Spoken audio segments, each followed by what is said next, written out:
IndiGo company విమానాలకు ఏమైందో ఏమో గాని ఇండియాలో ఉన్న ఎయిర్పోర్ట్లు జాతర తీరుగా మారినాయి. ఉసుకే పోస్తే రాలనంత మందితోని కిటకిట కిటలాడుతున్నాయి. ఇంతకు ముందే చెప్పుకున్నాం కదా, మెడ దిగి పడ్డట్లు ఒక్క పారే విమానాలు రద్దయి జనం బడరాని పాటలు పడుతున్నారని. అగో అది ఇంకింత ఎక్కువ అవుతున్నది. విమాన స్టేషన్లు కావవి చేపల మార్కెట్లు అన్నట్టు తయారైనాయి. వరుసగా 4 రోజుల నుంచి నరకం చూస్తున్నారట విమాన ప్రయాణాలు చేసేటోళ్ళు. ఇగో బయట దేశం అక్క చూడుండ్రి ఎసొంటి కోపం ఎల్లగాకుతున్నదో. Je vais retourner à mon pays. Je vais retourner à mon pays. C'est vous qui a gaspillé mon billet.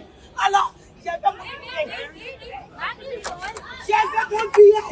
Je vais mon billet. Je vais retourner en France. Je vais. Personne. Je vais retourner en France. Je vais mon billet. ఆమె మాట్లాడే భాష తెలియదు కాబట్టి బతికిపోయినరు అక్కడ ఉన్నోళ్ళు గాని, తెలిసేది ఉంటే చెవుల నుంచి రక్తాలు గారేటట్టున్నదా అక్క తిడుతున్న తీరు. కస్టమర్ సర్వీస్ కౌంటర్ ఎక్కిందంటే ఎంత కోపంతో ఉన్నదో చూడుండ్రి. ఇవాళని అడ్డం పోతే ఇయ్యర కొట్టేంత కోపంతో ఉన్నది.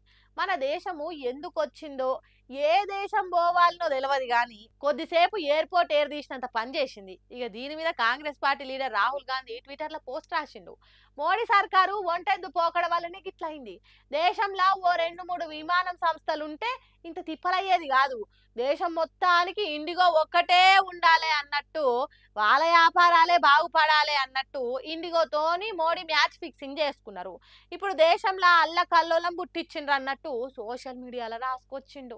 ఇదే ముచ్చట మీద తెలంగాణ మాజీ మంత్రి కేటీఆర్ దేశంలో నడుస్తున్న విమాన దందా ఎట్లున్నదో, సెంటర్ సర్కార్ చేసేదేంటిదో ఈ గురంగా చెప్పిండు. ఇండిగో వాడు మొత్తం బంద్ పెట్టిండు. ఎందుకు బంద్ పెట్టిండు?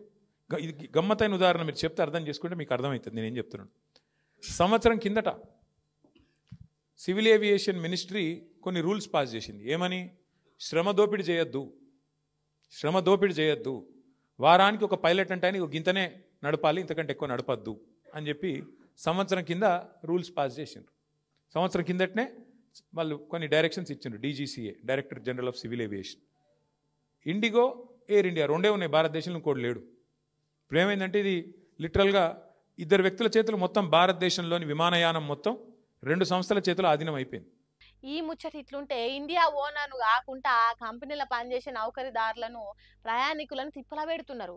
పాపం వాళ్ళకి ఏం తెలియదు, వాళ్ళు కూడా ఏం చేయలేని పరిస్థితులు ఉన్నారు కాబట్టి వాళ్ళ మీద దాడులు చేసుడు, విమానాశ్రయంలో ఉన్న సామాన్ల మీద కోపం చూపెట్టకుండాని సినిమా హీరో సోను సూద్ బతిలాడుతున్నాడు ప్రయాణికులను.